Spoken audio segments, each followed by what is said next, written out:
It's the Michigan Connection. Welcome, everybody. It's the third Wednesday of the month. That means Kubernetes office hours. Thank you for joining us. The special Michigan edition, where the entire panel just happens to be from Michigan. We are trying to definitely get as much Kubernetes expertise in the Midwest as possible. So, hi, Chad. Hello. Welcome. I'm going to do a quick intro. We'll introduce ourselves, and then we'll get started. So, welcome, everybody. This is the Kubernetes office hours, the third Wednesday of every month. We have two sessions, one for the EU. This is generally speaking for the West Coast US, but the US-centric time zone one. What this is a live stream where we grab all your questions from Kubernetes users and the office hours channel, and then we try to spend an hour to just help answer questions for users so that you can, if you're stuck on a specific problem, you know that once a month there's a place you can go to and someone will do their best to help you out. So if you're looking at the live stream, check out the link below. You can get to the #office-hours channel on slack.kubernetes.io. Just go to slack.kubernetes.io, follow the instructions. Go to that channel, ask your question. If we address your question on air, we'll automatically enter you into a Kubernetes t-shirt raffle where you can win this wonderful t-shirt that we like to give away, one per session. So hopefully that'll encourage you to ask some questions. You got to stick around till the end, though. So with that, we have a panel of volunteer experts. I'm going to ask you all to introduce yourselves. We got an order figured out. Chad, you'll just go last, okay? All right, let's introduce ourselves. Hi, my name is Bob Killen. I'm a research cloud administrator at the University of Michigan. Sort of my specialty is Kubernetes and all that stuff on-prem, and then with other aspects like federation and crazy networking. Hi, my name is Jeffrey Sika. I'm also with the University of Michigan. I'm technically a research database administrator, but it kind of depends on what I do day to day. My main focuses are on Kubernetes jobs, batch jobs, and Kubernetes dashboard. Hi guys, my name is Mario Loria. I am a DevOps engineer for StockX based in Detroit, Michigan. My focus generally is, while not doing community things, usually ingress and other ways of optimizing workloads, auto-scaling, and general operability of Kubernetes clusters where you don't have to ever touch them and everything just works magically. Hi, I'm Ralph Fangston. I work at Heption, located in East Lansing, Michigan. I specialize in helping bootstrap clusters on-prem in the cloud and pretty much running questions for people. Chad, you're up. Oh, okay. Hey, I'm Chad Moon. I also work at Heptio with Ralph, and so customer reliability engineer. So, yeah, I'm trying to think about a good specialty for me, but kind of all over the place, KubeADM, all that good stuff. And so, yep. Awesome. Welcome. It's your first time here, so it's good to have you. Hope you have a good time. Thank you. All right. Before we get started, we've got the questions queuing up in #office-hours. Those of you listening on the stream, first of all, if you can just let us know how we sound.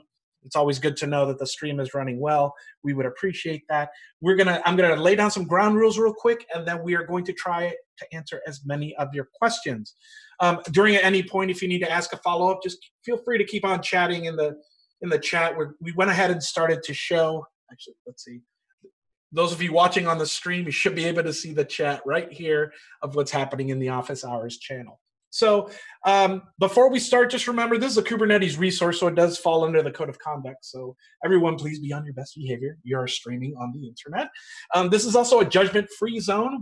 We're going to get a variety of questions. Some might be beginners, some might be very complex. Remember, we all had to start somewhere, and let's make sure that we have a nice, healthy place where people can learn and grow and not judge them because they might not understand something.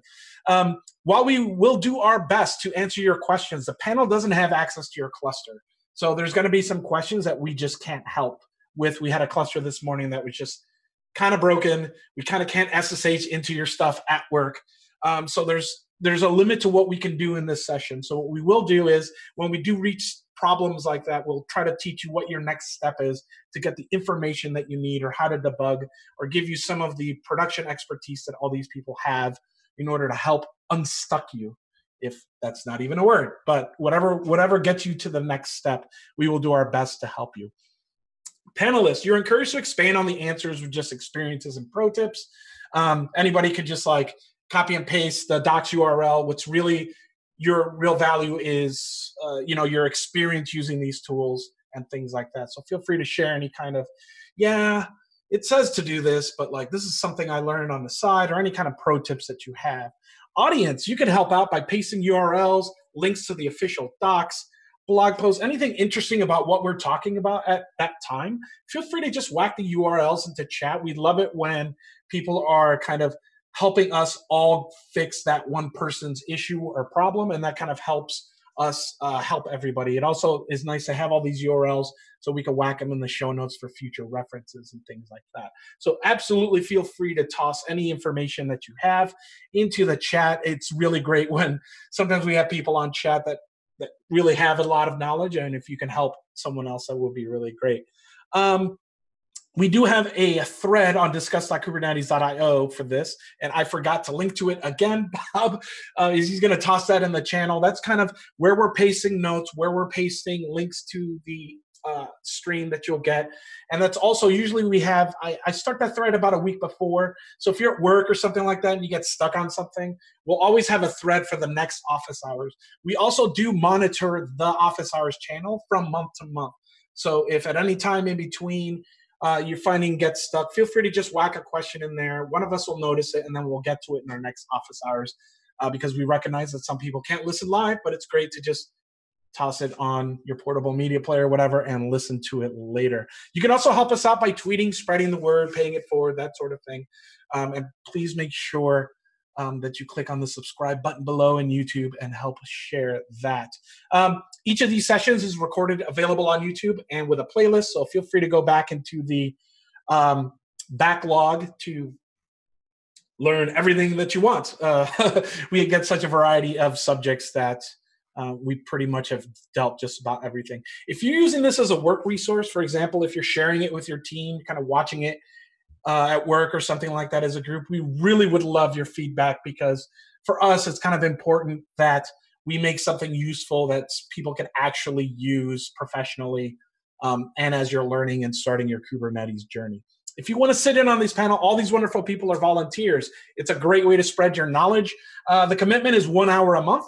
You don't even have to show up every month. We have enough volunteers where as long as we get a healthy rotation to account for people's travel and conference and holidays, that you can join if you would like. Please feel free to ping me afterwards, and I'll be more than happy to send you an invite. Let's see. And lastly, if you just ask your question, we'll do a little raffle at the end, give away some t-shirts. And with that, panel, are you ready? Okay, all right, let's start. All right, so Bob, I'm just going to read off the notes. I'm not reading off of Slack directly, right? Okay, just making sure. All right, first question, thanks for joining in, comes from XQC1, asks, what are the best practices for monitoring Kubernetes with Prometheus? Isn't it somewhat a problem that when the cluster fails, the Prometheus running inside it might fail too? Would it be possible to monitor multiple clusters from a special monitoring cluster, or how do people actually manage this problem? So, we're going to talk, Jeff? I mean, you and I are going to say the same thing. Yeah, we work together. We built the same monitoring infrastructure. All right. So one big plus one for the Prometheus operator, it has a bunch of like default metrics that are really, really, really handy. Mm-hmm. And as far as sort of like aggregating them out or having a separate metrics cluster, that's actually, pretty common if you reach a certain size. You can use something like M3 or Thanos if you want to sort of monitor a lot of clusters and aggregate it all to like sort of one central repository. Thanos is, I think, sort of becoming the default way people are doing that these days. I think there's also Weave Cortex does something similar.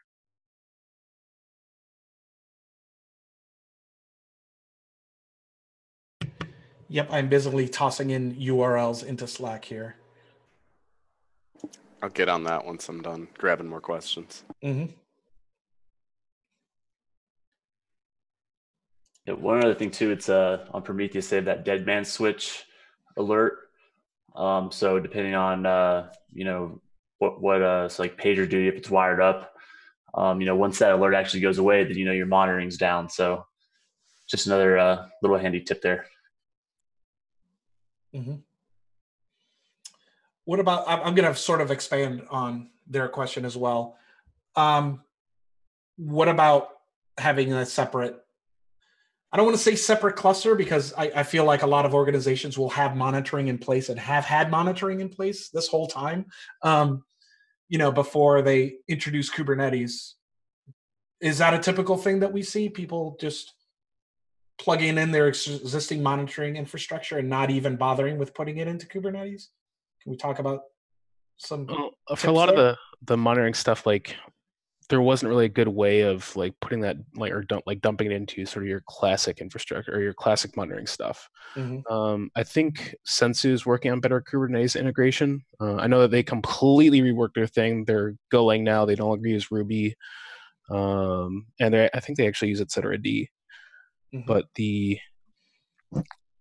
and let's see. I think there's another thingy for metric speeds can tie into it, but I don't know too much about that. As far as like the services cluster, or the monitoring cluster, the way we actually do it is we have a sort of central services cluster. So we dump, it's a thing that's running like our OIDC and sort of other services that our other clusters consume. And like that one, we make, we do all sort of, we care about the monitoring much more, make everything highly available. It's essentially the critical services. And that's a pattern that I've seen other groups deploy and use as well. So sort of like a plumbing cluster whose job is just probably everything is operators, I'm assuming, right? Because a lot of this stuff is very think of it like, yeah, it'd be like your 80 servers or something like that in a classic infrastructure. Right.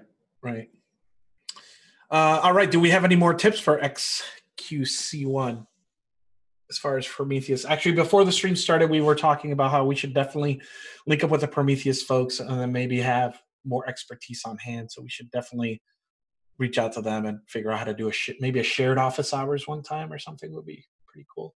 So if you're interested in that sort of thing, +1 in the chat, I'm interested. Actually, we could reach out to the Prometheus operator people. Ooh, that is a good one. I saw they just committed 5 hours ago. I'm going to take that as an item. So George, reach out. Yes, operator people. See, it's also a working meeting. Awesome. All right. Any other comments then on Prometheus before we move on? Give it a second for the chat. If anybody has any opinions on this, feel free to toss them in chat. It's about a 10-second delay. Excuse me. It's about a 10-second delay. All right. He says, thanks for the input. Let's move on. Sanwar would like to ask, I'm trying to deploy Sentry through Helm with Helm install -- name Sentry stable /Sentry. Then he gets an error. The PostgreSQL pod, which is bundled with this, is failing with the error. Could not change permissions of directory varlib PostgreSQL data PD data operation not permitted. Would anyone be able to help resolve this? And I see you pasted in a Stack Overflow link. Is that the link to the question, or is that? Yep, that's a link to the question. All right. Right off the bat, it sounds like if he's using like a volume underneath it, or it's trying to spin up a volume underneath it, the permissions for the volume are wrong. Because if I recall, and I'm pretty sure I'm right, when you spin up a Postgres container, the Postgres container tries chowning the directory to itself. Mm-hmm. Yeah, that seems like a pretty straightforward one. Any other? I was going to just kind of double on with that. I don't know if he changed any of the configuration in terms of how that mount is done. I'm not sure if like he did a bind mount or if that's an option in the values file, etc. But like if he's trying to bind mount to a directory that doesn't have any permissions, then that would be a problem. Like our permissions are screwed up to a point that that container can't chown or something like that. Or I don't. What was the error here? Could not change permissions. Yeah, so it's trying to change the permissions, but it can't. So maybe it's mounted read only or something like that, right? So that something configuration I'd look prior. But I think by default that's just a volume that's created. Jeff, I don't think it's like like you must make it a bind mount or anything like that. So right, but the real thing is when. Depending on so if he's just running Helm install name Sentry theoretically it's going to try and provision a PVC. A PVC, right. So depending on like the provisioner, storage class, et cetera, need a little more info. But Sure, yeah, there's a lot of factors there. So at its core, yeah, I agree with Jeffrey. I mean, I've seen that a lot of Helm charts. One thing they might do is just tweak those values.yaml to not try to provision a PVC on there just to try and narrow it down. But it seems like a pretty common thing where just like Jeffrey was saying with the permissions, it tries to take ownership. The other thing is, I don't know if this is the case with Postgres, but I know some of them have issues when you're doing stuff over NFS. So it's like Prometheus really doesn't like having its volume being like the external volume being stored on NFS. It just sort of depends on how it's mounted there. Okay. Any other options on this? As always, as we go through these, sometimes we need more information. So as we get to them, feel free to just type in if it's your question before we move on. So it looks like we're going to move on. Just some quick background information on the last question. Mitchell Mahler, I hope I got that right, says, I know App Dynamics, New Relic, and Elastic Metric Beats can monitor clusters now. That's good to know. And Nick would like to say +1 for Dead Man Switch plus Heartbeats. Really good to know. All right, we will be moving on to Eve C's question. Welcome again. I hope I am pronouncing your name correctly. Good to know. It says, Wave, hello once again. So looking at running Kafka in Kubernetes and struggling with external access, clients need to connect to the Kafka service and then to a designated broker. How can I make these individual stateful set pods behind a headless service externally accessible? I'm on GKE for what it's worth. And this feels like a Bob question. Yep, this is actually a very common question I wound up getting on office hours. Common enough that I wound up writing a blog post on it. I'll drop it in there. But essentially, outside of the headless service, you wind up creating an additional service that's service type load balancer, and point it towards each one of the stateful set instances. Each stateful set instance has a explicit label that you can use to target it. So it's like statefulset.kubernetes.io/pod-name, and then it will have the instance ID. So let me paste this in there.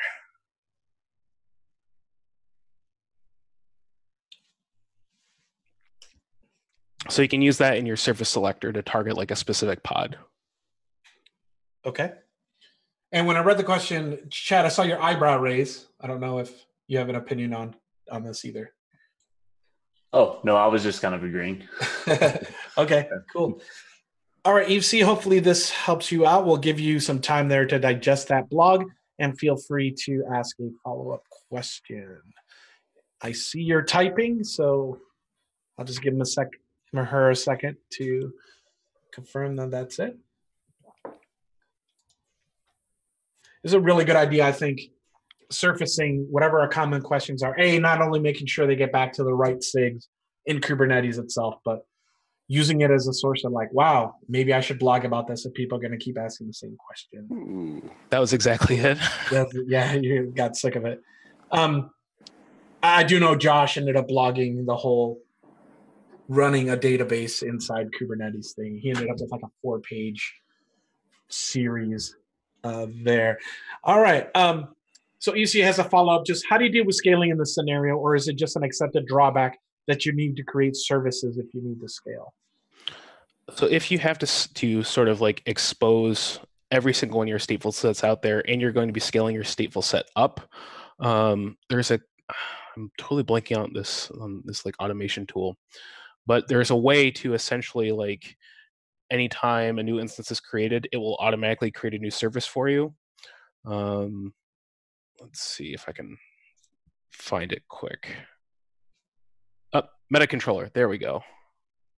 So you can use meta controller or something else like that, sort of a cluster automation tool to automatically create that new service for you. All right, awesome. Any other opinions on this one? We'll let Eve C consume this for a minute and then loop back around and check to see how they're doing. Any other comments on this one?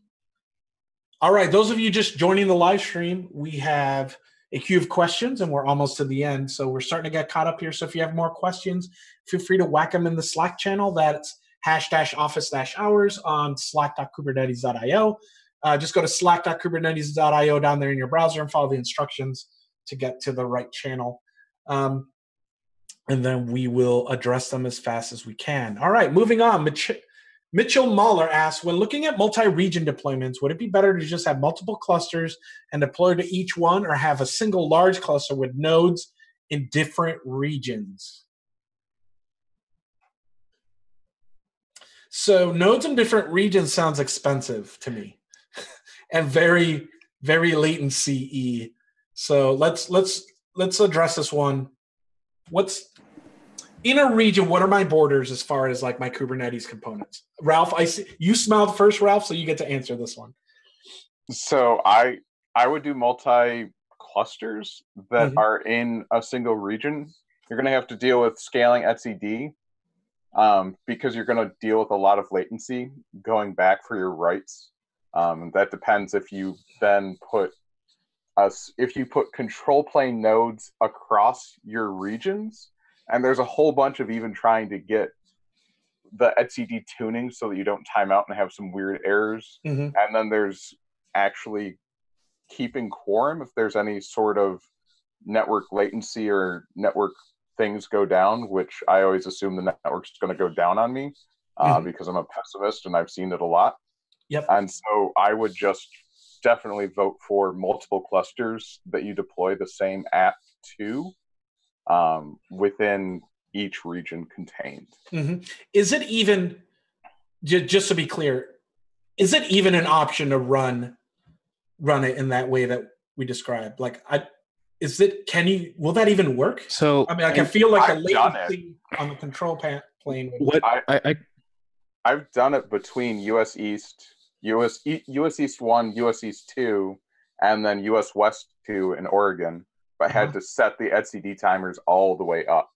Okay. But then it was kind of super slow, and I would definitely not recommend it. Yeah, and it was a proof of concept sort of thing to see if I could. The place where, like, I've seen this stuff before is all your control plane stuff is going to be running sort of in one region, but they might deploy the nodes geographically, and this is used commonly in the IoT type stuff, where they don't necessarily care about inner pod communication between the things. It's more like they're just using it as a deployment mechanism and like deploying daemon sets or something like that, or they're being very careful on how they're crafting sort of their node selectors.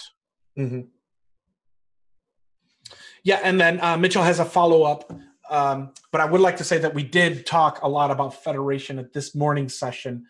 So Mitchell, if you want to look at the session in YouTube from this morning, that will give you some filler information along with this. But the follow-up is, with multiple clusters, is there an easy way to federate deployments to all of them?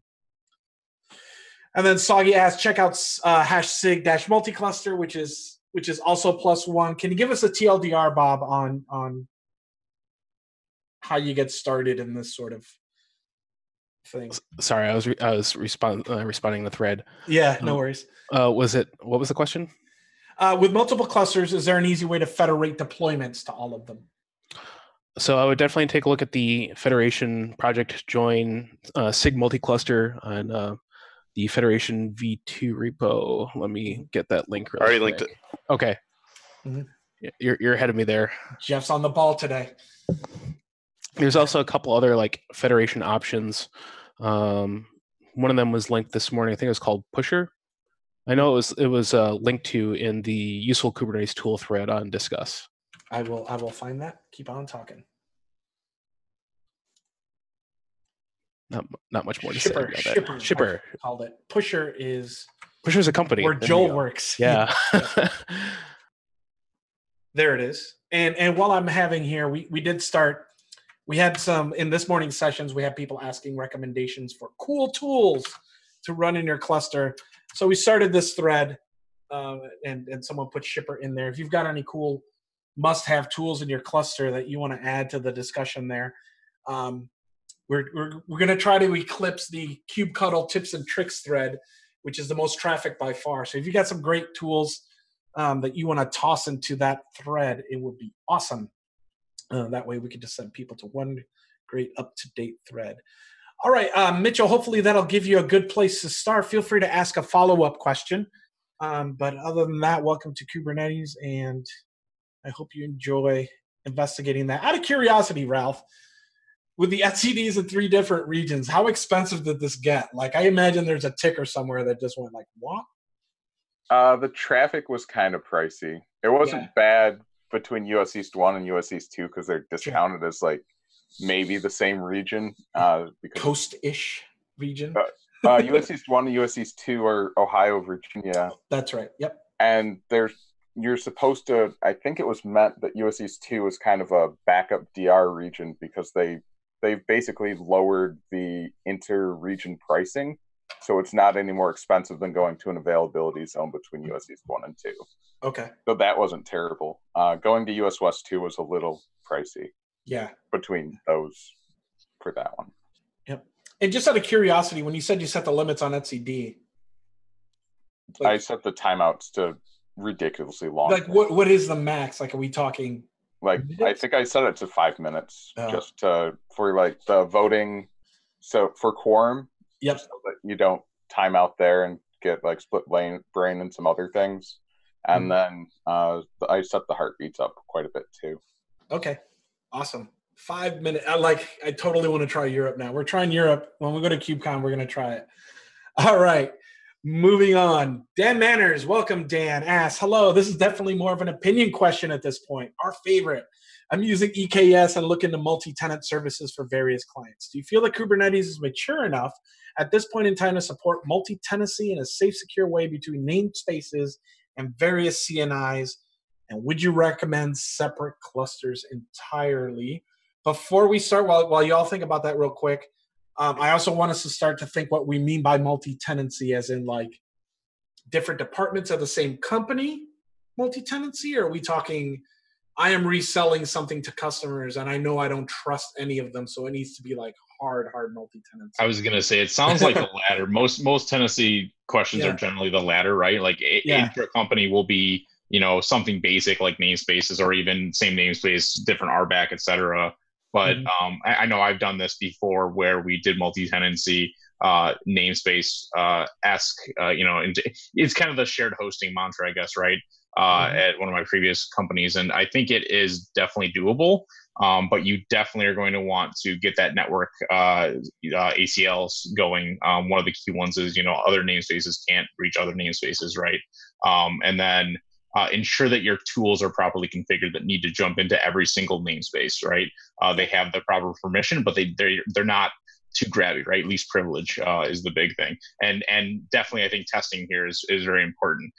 Depending on the workloads, I mean, separate clusters might be a thing with how easy it is to spawn new clusters and configure them, kind of setting up a template for what you want. Depending on the workloads, that could be doable, but I think it's a little bit tedious for if you have many customers, right? As your volume increases, all of those clusters, it's going to be a pain to manage all of those and roll out. Oh, I've got no problem detector in this new HPA policy that I've got. Now need to roll it to 400,000 clusters. That's going to be a little tedious. So I think it's definitely doable. Hopefully that kind of answers his question. But it's going to take a decent amount of effort, just like anything else, multi-tenancy, VMs and all of that. Like there's going to be obviously security concerns as well. Do you want to use Kata containers or a different runtime and other variables around how you run your nodes, et cetera. So, sorry, go George. I was going to say, Dan gave us some more information. So it says correct different RBAC / customers, et cetera. And then Bob, you asked, are you giving them access to the cluster? And then he says, no, it's just the apps living on top. Yeah. So with just the apps living on top, you can the multi-tenancy thing is definitely possible. The big thing is you definitely want to lock down the containers or the pods that are being spun up as much as possible. So, don't have them run as root. Set up seccomp policies. Yeah, seccomp. Yeah. Read only if you can, depending on what they're trying to do on file system, right? Things like that. You're going to want to get lower level with how those containers are being executed and what they're executing, et cetera. So there's multiple groups that are doing this sort of stuff already. Yeah. Is there? Do we have a best practices document in the docs or something that's like, hey, RBAC for dummies? So, there's a blog post on the Kubernetes blog from a couple of months ago, 11 ways to not get hacked. I think it was a That's a pretty good cool one. That's a good I one. think that would be a great one to link to them. And that's, everything there has to be checked for something like multi-tenancy, I would say. So that's a great place to start. Ooh, found it. All right. One alternative I might want to mention too is there's a couple of projects like KubeVirt, Virtual Kubelet, where you can actually run VMs as workloads inside Kubernetes. So it's kind of running around the answer to the question, but in theory you could launch VMs with Kubernetes and then bootstrap a Kubernetes cluster in there. But it depends on how far down the wormhole you want to go. Yeah. All right, Dan. Hopefully this gives you a ton of information. Ooh, this is a good blog post. I think RBAC has been challenging for me because when I started, it wasn't around, and then it's like, yeah. What was before ABAC? It's like learning. Yeah. It's like learning sudo after you're already used to like SSHing in as root. It's like, you guys, I miss Tectonic so much. They built RBAC into Tectonic. It was the first kind of third-party Kubernetes distro that had that. It was really cool. So go use Tectonic. I think it's still probably some more downloadable. Yeah. Dan says it gives a ton of good information. RBAC has been a challenge to learn, but it generally makes good sense. Thanks, guys. Really appreciate the question, Dan. Bjorn would like to add, there's some info from Jessie Frizzell's blog. So a bunch of her posts have been trending on Hacker News this week. I guess her blog is having a good week. Basically anything she writes, you should read. So let's see. All right. Anything else as far as it comes to multi-tenancy? All right, Dan, feel free to check in with us periodically. I would like to know how people get on when it comes to learning this kind of stuff, and hopefully that answer was useful. All right, moving on. Dave would like to ask, hello, is there a quick and dirty way to convert a node to a master in Kubernetes? I added this to the labels, node-role.kubernetes.io master, and this to the specs, taints effect, no schedule, key, node role, Kubernetes. There's no way that works. Does that work? I was like, oh, no. Yeah. So let's talk through this here real quick. I know with kubeadm, what I would do is probably drain the worker node, and then set up a configuration, and then use the alpha phase stages to manually add it. But I don't believe there's a quick and dirty way to just that'd be cool if it was though. Yeah. I was like, really? You could just change the labels and you don't know what to do? I want to talk a little bit about this because this strongly depends on how you deployed your cluster in the first place, right? So if you had kubeadmin already, it's, I'm not going to say trivial, but it's a lot easier than like if you did it manually the hard way and then you need to add another control plane node. So any tips or tricks here as far as I know that how does this work on like managed providers? You just don't care, right? They tend to spin up and manage the control plane nodes separately. Right. Like in GKE, you don't really have access to those at all. Right. And then it sort of really depends on how they're actually like provisioning the sort of control plane services. I know that with kubeadm, especially when you're like they have the whole like HA deployment method now. So it is technically possible to like add another node and get something up and going in there. But you definitely want to sort of like take into consideration before you're doing everything. Like it's not just a smooth transition at all. Right. And Mitchell's mentioning with RKE, which is part of the Ranger suite, you can just specify the node to be an etcd and control node and run RKE up, and it will do something similar to what we're talking about. And I'm sure with kubeadmins and others, it's similar. Let's see. And Ralph is pasting in, this is an important one. With kubeadmin going GA in 1.13, which is, I don't know, next week, the week after, whenever it actually lands. kubeadmin is going GA finally after a long time. I believe, by the way, it is December 4th. It's the week right before KubeCon. And then there's actually a month of lag time before 1.14 release cycle starts. Okay. So essentially the release team takes all of December off. Okay. Good. They've earned it. Nothing would happen during that period of time anyway. Yeah, exactly. So, yeah, I personally, I like my lab setups when I'm tearing up in clusters. Like, it's really nice to just have Cubam in there to just do its thing. I really like it. So, shout out to those of you that are working on that.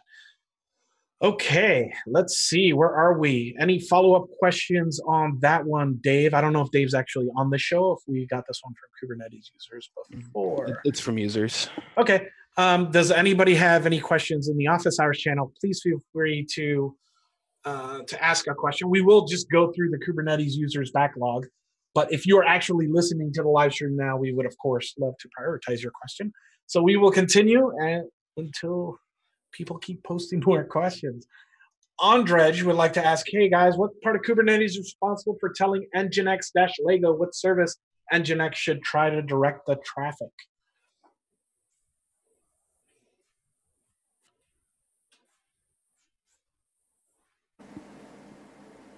That was just copy pasted, so. Yeah. And when they mean Nginx-Lego, it's this chart here, which has a deprecation notice on it. So That's the old version. The old one. I'm trying to find the new one. All I can find is examples. And when you add it as your ingress entry or whatever, it's sort of just it'll route to the service you map to it. If memory serves you correct. Well, so Lego is the older cert manager is the newer, I believe, and I don't know if Lego is really officially supported anymore.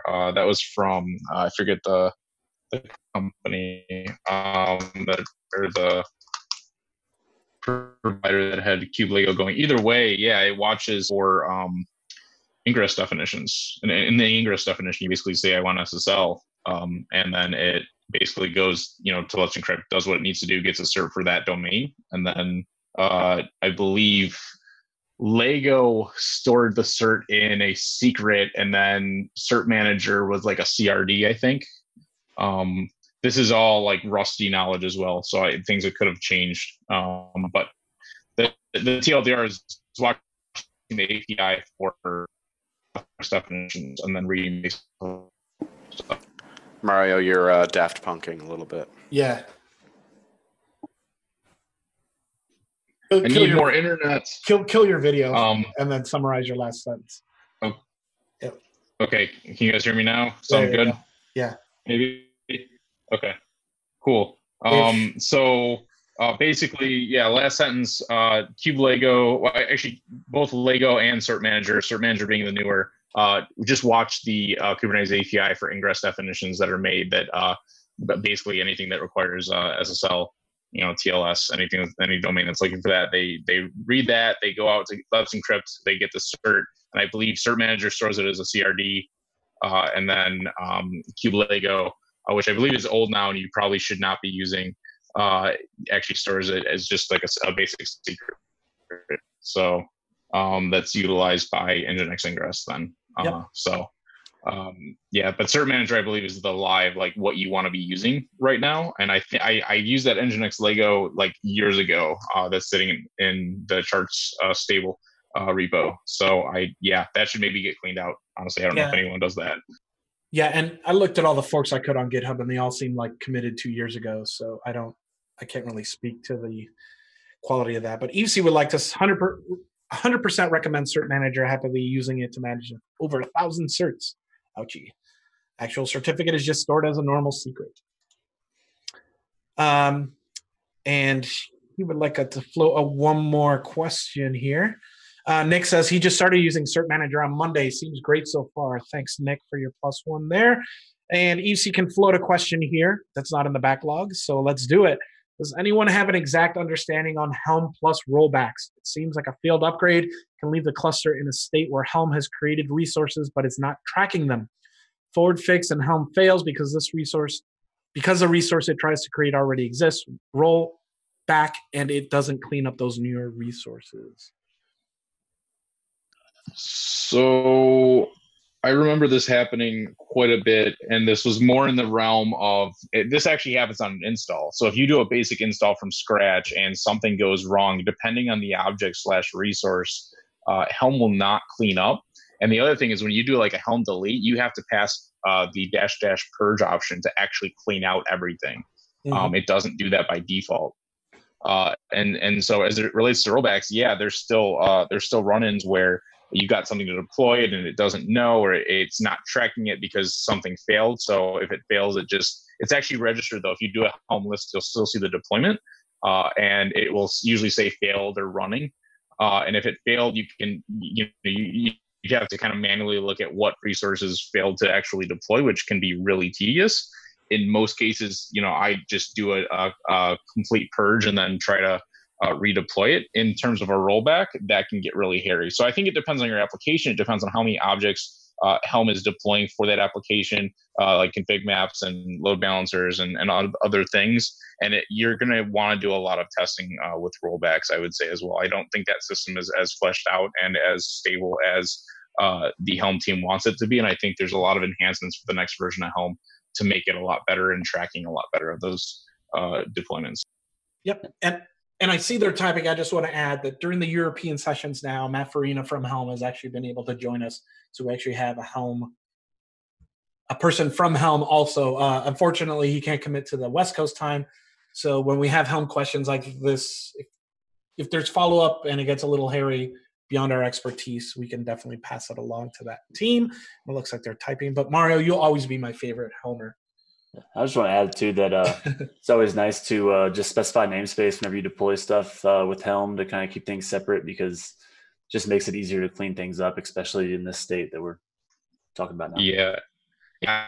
I wanted to, absolutely. Specifying namespace. If you don't, whatever the current context of namespace is in your environment is used, unless there's something set in the actual, in the deployment templates for namespace, which does happen with something with a lot of things like monitoring tools that you'll find in the charts repo that have like kube system hard coded in there. That's something to look out for as well. So also there's 2 flags to Helm that you can pass with every command, and they are --debug and --dry run. I highly recommend both of them for any initial testing.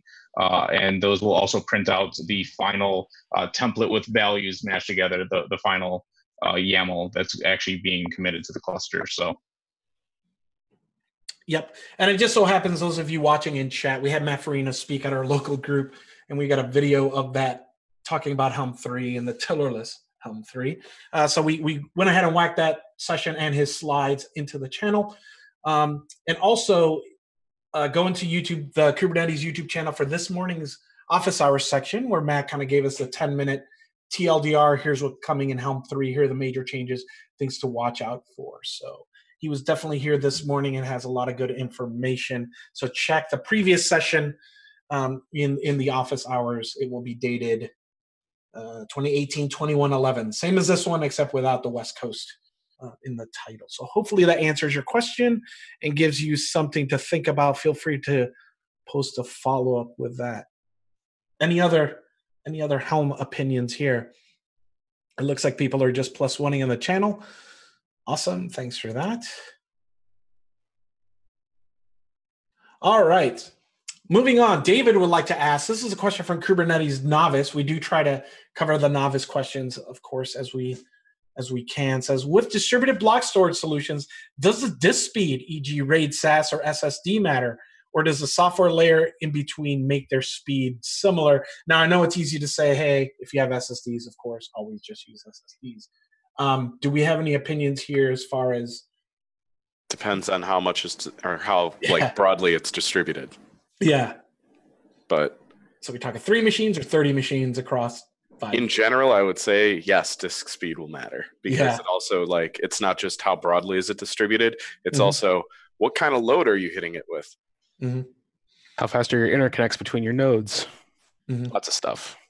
How fast are your RAID controllers that are actually doing the writing to disk? Do we have any, like Rafa, Chad, have you seen any cool caching setups or any recommended things with storage backend stuff? Storage on-prem, in my opinion, is still the most difficult area. for an on-prem sort of solution. You're trying to put all that out. We have folks using Rook. We have some folks that just use straight NFS to basically a storage array in the back end. But in the end, it's still storage on-prem is still the hardest of the challenges going from the cloud to on-prem. Jeff and Bob probably have a similar opinion. I know Mario does. So, all right.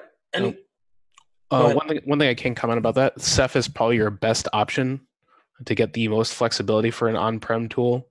And like I would definitely recommend a dedicated Ceph admin, because you can tune the heck out of that thing if you want. Like if you want to just put mostly spinning disks and then toss like 2 NVMe disks and use them for essentially cache, you can do that. There's all sorts of ways of tuning it. Yep. And Nick would like to add storage on-prem. We use Ceph, and that's worked pretty well for him.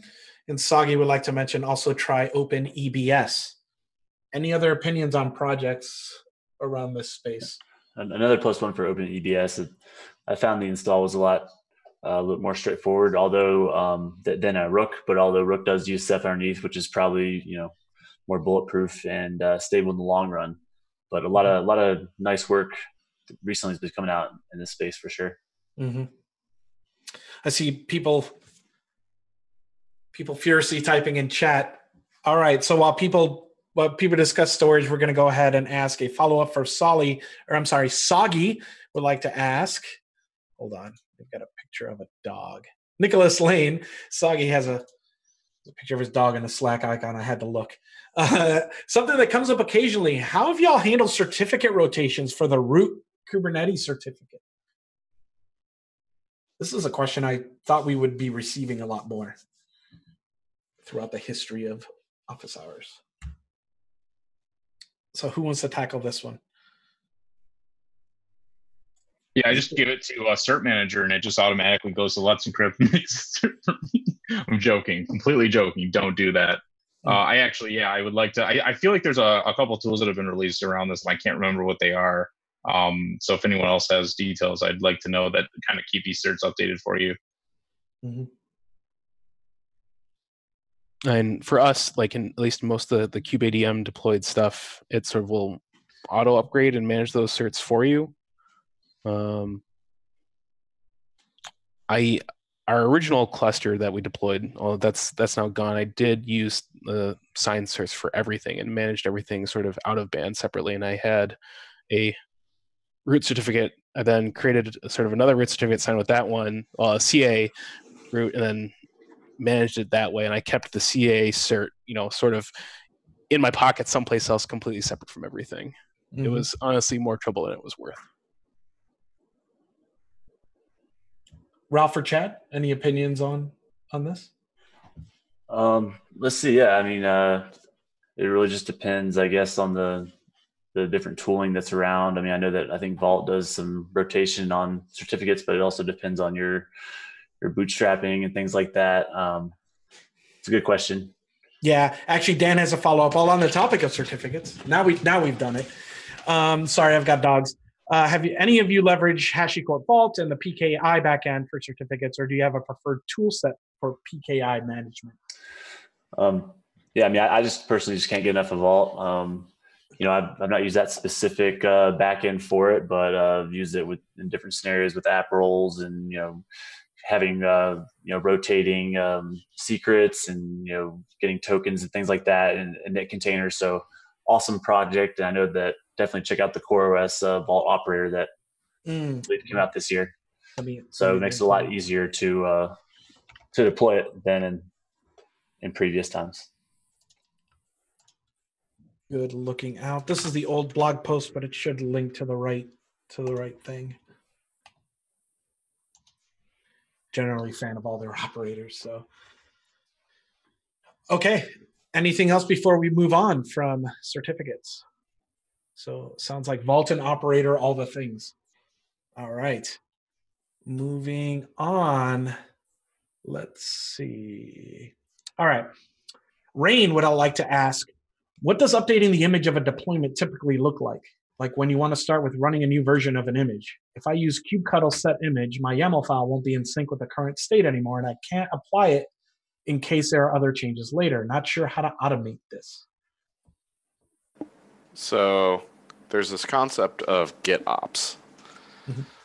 The way that we typically do it is if there's a new build, it'll actually update the file and then run the deploy from the file all within the same build pipeline. So that is a very, very plain answer for a very, very complex subject, now that I'm thinking about it. But anyone else have opinions on this one?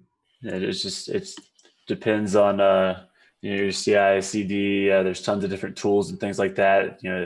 The main issue that is the problem is very real though. You don't want to get things out of sync, and you don't want to do things in a non-declarative way, which is if you start doing it, to command line, and setting images, and you kind of lose track of things. I mean, if you want to go hyperscale, there's stuff like Spinnaker that supports Kubernetes as a cloud driver deployment target. So yeah, there's tons of different tools and stuff like this, and GitOps is certainly definitely growing, and there's tons of great tools there as well, and with that pattern.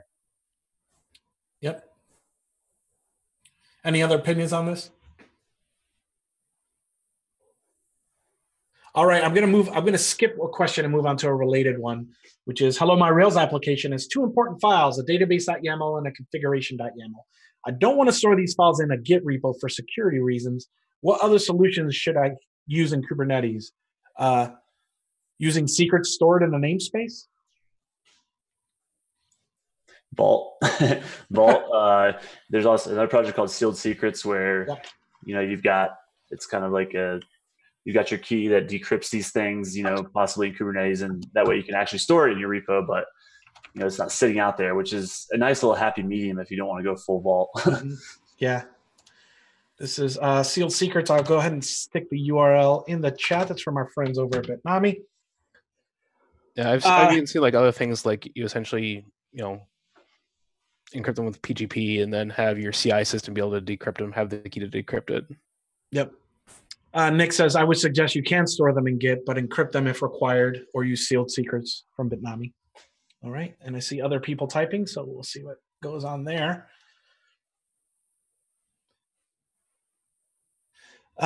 Eve C says, Helm plus Helm-secrets / SOPs for us. SOPS. I don't know what that is. Is that new? I need to look that. This is part of the reason I run this thing, so I can learn myself. All right. Moving on then. Let's see, what question did I skip? 1 second. All right, G Santovina, I hope I get that right, asks, hello everyone, is there a way to know how, when, why a node changed its status from ready to ready, scheduling disabled? Prometheus plus logging, right? I'm sorry, can you repeat that? Prometheus plus logging, right? So that's my first thought. Yeah, and then you can trigger notifications off of Prometheus. And then we got a link to SOPs is from the Mozilla folks. Secret management stinks. Use some SOPs. So that's a nice, thanks for that URL. Always interested in seeing more options in this space. We are running out of time, so maybe let's do this. Time for maybe one or two more questions. I'd like to prioritize those in the channel for those of you that are listening live. So if you've got them, queue them up now. Then we will do the raffle, which Jeff will figure out now. And then this morning we forgot to do the raffle. We had to do it at the last second. And then we'll do the raffle, and then we'll close it up. So if you've got any questions, I see people furiously typing. I see Matt Farina typing in chat, so maybe he has some insight on the Helm questions that were asked previously. Welcome, Matt, if you're listening. And we'll give everyone a few minutes. Just a reminder, we won't be having office hours in December, as that's right after KubeCon, and a bunch of us will be sleeping, recovering. So not a lot of official Kubernetes stuff happening around the holidays with a lot of canceled meetings and stuff like that, as everyone takes a break with 1.13, everyone being really happy, going to KubeCon, celebrating 1.13, taking a bit of time off, and then starting with 1.14 as soon as we get back. Are we doing an office hours at KubeCon? I don't think so. Okay. I don't know. I think with the contributor summit, we just decided not to have that much True. work. But those of you listening, we will be at, just about everybody here will be at KubeCon, so you can always come see us. I always have stickers and stuff. If you have feedback on how we can improve the show, if you love it, hate it, you can hang out with us. Would love to hang out with any of you going to KubeCon. Definitely come see us. And Matt would just like to say that he's a SOPS user as well, so that's always good to know. All right, EC asks, does anyone bother with priority class on pods, especially if you have a cluster auto-scaling at your disposal? Yes. Yes. Why? Well, for us, we run on-prem, so we have to do priority classes. So that's a big thing. If you don't want your cluster just growing and growing and growing exponentially, you probably also want to use priority classes, even if you're doing auto-scaling.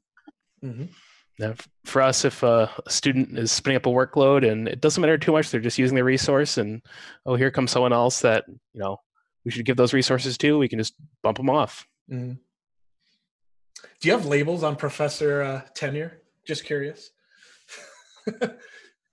Ralph or Chad? Probably be grant money, or which grant they're associated with. Yeah. Nothing really much more to add, but Okay. Yeah, I agree. All right. Agreed that you should use labels and priority bits for your workloads.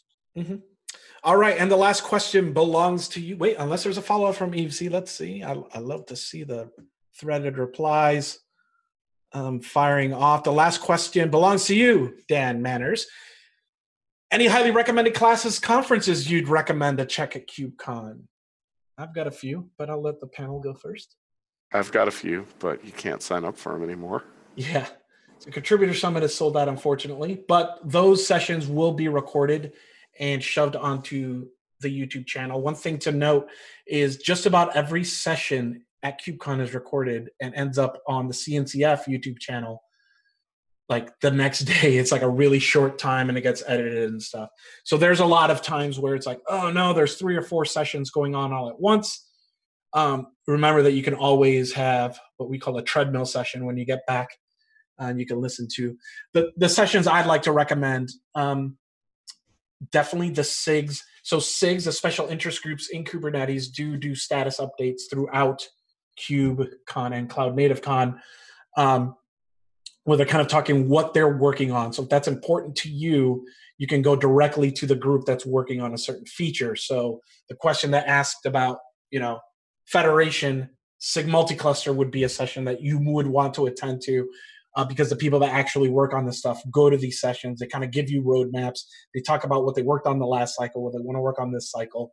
A lot of SIGs are also asking for direct user feedback. So I know SIG cluster lifecycle is always like, please tell us what we need to fix for bare metal and kubeadmin, and you have access to them to be able to just give them direct feedback. So I definitely recommend the SIG sessions. Any other sessions that are piquing your interests, panel? Honestly, just another one for the SIG sessions. Like, it's such a great way to learn about like the specific things you're interested in. Yeah. Like, I also prefer the hallway track. The interesting discussions after a session. Follow the group. That's what I tend to do and listen. Any other sessions? I'm trying to think of what.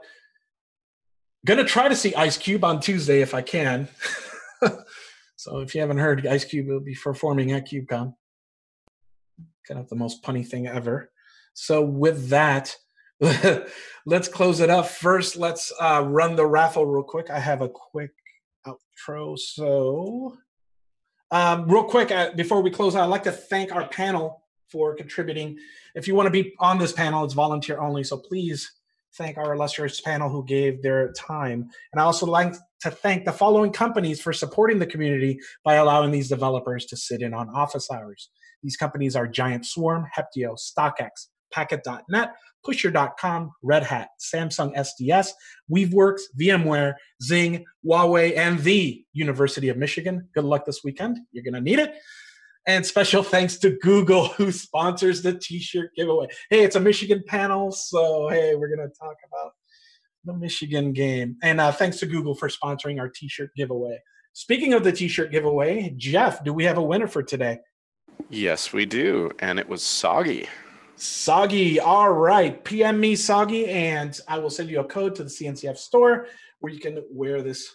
You can get yourself a nice, swanky Kubernetes t-shirt. And with that, like we said, we will not be around December. So New Year, it's always the first Wednesday of every month. We will send notifications into the usual Slack channels. Thanks, everyone, for listening in and participating. We appreciate it. Everyone have a good holiday for those of you in the U.S. that are celebrating Thanksgiving. And if not, we will see everybody in the new year. Thank you very much, everyone.